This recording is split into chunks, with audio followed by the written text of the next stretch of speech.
Hello everyone, welcome back to my channel. आज मैं आप सबके साथ शेयर करूंगी श्यामपट्ट कौशल, जो कि हमारी माइक्रो टीचिंग का एक कौशल है। हम कौशल को स्टार्ट करें उससे पहले हम उसकी निरीक्षण सूची देख लेते हैं कि हमें श्यामपट्ट कौशल की निरीक्षण सूची अनुसूची किस तरीके से तैयार करनी है। तो सबसे पहले हम ऊपर हेडिंग लगाएंगे श्यामपट्ट कौशल, इसके बाद निरीक्षण अनुसूची। अब हम एक कॉलम बनाएंगे क्रम संख्या, इसके बाद व्यवहारगत घटक, फिर रेटिंग स्केल में भी हम 3 कॉलम बनाएंगे। पहला न्यूनतम, दूसरा औसत और तीसरा अधिक। न्यूनतम में 2 नंबर जाएंगे 0 एंड 1, औसत में 2 एंड 3, अधिक में 4 एंड 5। अगर हम व्यवहारगत घटकों की बात करें तो इसमें 3 मेन घटक हैं। सबसे पहले नंबर 1 लेखन में स्पष्टता, सेकंड श्यामपट्ट कार्य की स्वच्छता, तीसरा श्यामपट्ट कार्य की उपयुक्तता। इसके अंदर सब पॉइंट्स हैं, जैसे कि 3 पॉइंट आपने मेन पॉइंट देखे, फर्स्ट, सेकंड एंड 3।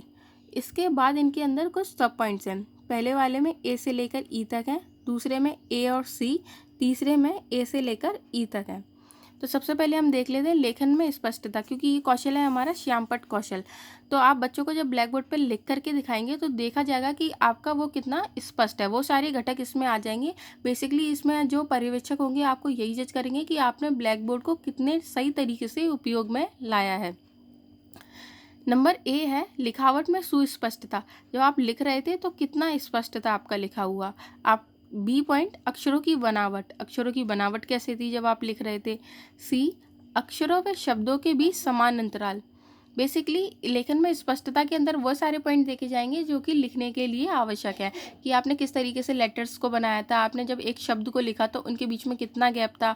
वो सारी चीज़ें पढ़ने के लायक थी, या फिर ऐसा तो नहीं था शब्द टेढ़े मेढ़े थे। क्योंकि कुछ बच्चे होते हैं, कुछ शब्द ऐसे बनाते हैं जो उन्हें बनाया था कुछ है लेकिन वो लगता कुछ और है। फॉर एग्जाम्पल टा और ठा में बहुत कन्फ्यूजन हो जाता है।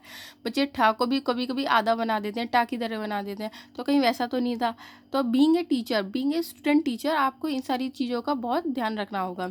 सेकेंड पॉइंट अगर हम बात करें श्यामपट्ट कार्य की स्वच्छता, तो नंबर ए है सीधी पंक्ति में लिखा गया है। आपने बहुत सारे लोगों को देखा हो कि वो लिखते लिखते लिखना तो उन्हें स्ट्रेट लाइन में स्टार्ट किया था, बट वो उनके शब्द जो है वो नीचे की तरफ गिरने लगते हैं।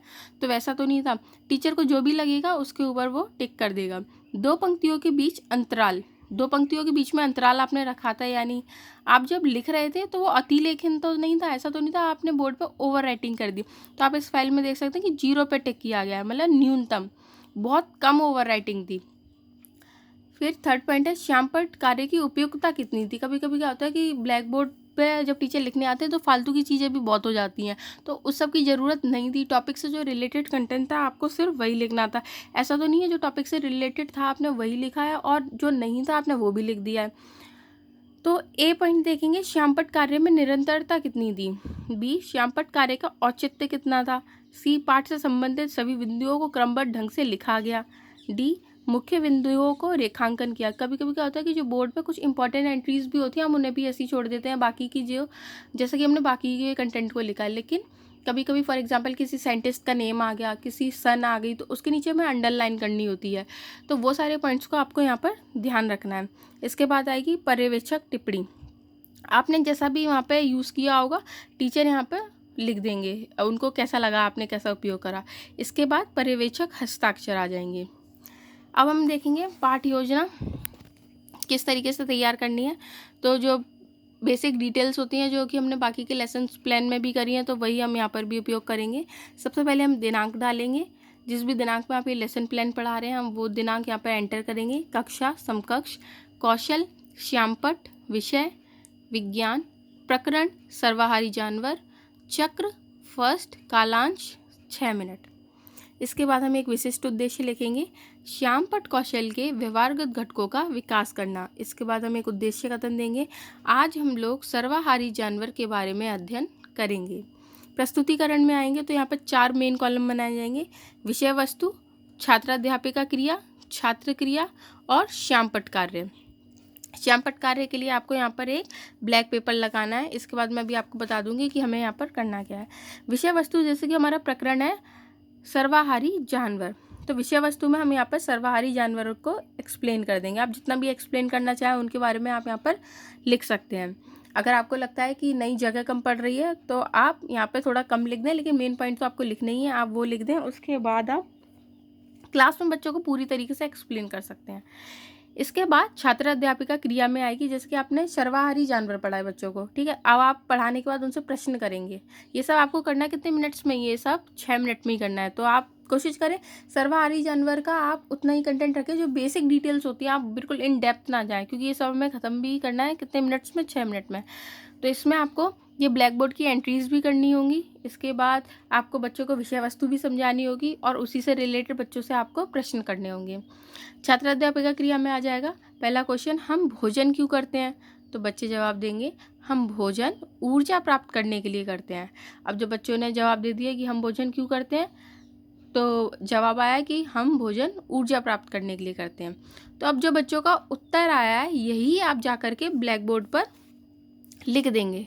ये तो फाइल है, इसलिए फाइल में यहाँ पर एक श्यामपट्ट कार्य के लिए ब्लैक पेपर लगा करके जो जो उत्तर हैं वही उत्तर हमें यहाँ पर लिखने होते हैं। लेकिन मेन क्लास में आपको क्या करना होगा कि जो बच्चे उत्तर देंगे वो आप जा कर के ब्लैक बोर्ड पे लिखेंगे। और ये घटक और ये जैसे कि ये वाले घटक आप देख रहे थे, यही घटक आपके तब जा कर के चेक होंगे जब आप ब्लैक बोर्ड पर लिख रहे होंगे कि आपकी लिखावट में कितनी सुस्पष्टता थी, अक्षरों की बनावट कैसी थी, और बाकी के सारे पॉइंट भी जज कर लिए जाएंगे।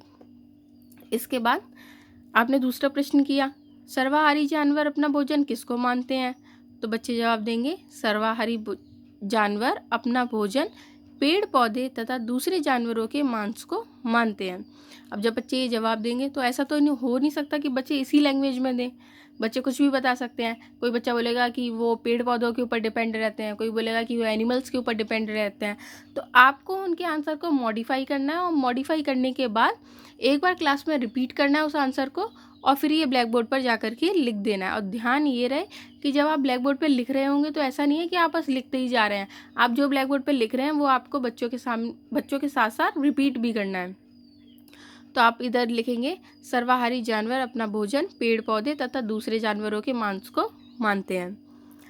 फिर आप एक और क्वेश्चन करेंगे, इसमें भी आप 4 से 5 प्रश्न रख सकते हैं। जैसे कि हमने पुनर्वलन कौशल में देखे थे, पुनर्वलन कौशल में हम 4 से 5 क्वेश्चन रखते थे, तो आप इधर भी 4 से 5 क्वेश्चन रख सकते हैं। इसके बाद सर्वाहारी जानवरों के उदाहरण बताइए, तो बच्चे उदाहरण देंगे। फिर वो बच्चे जो उदाहरण देंगे आप फिर से ब्लैक बोर्ड पर अंकित कर देंगे।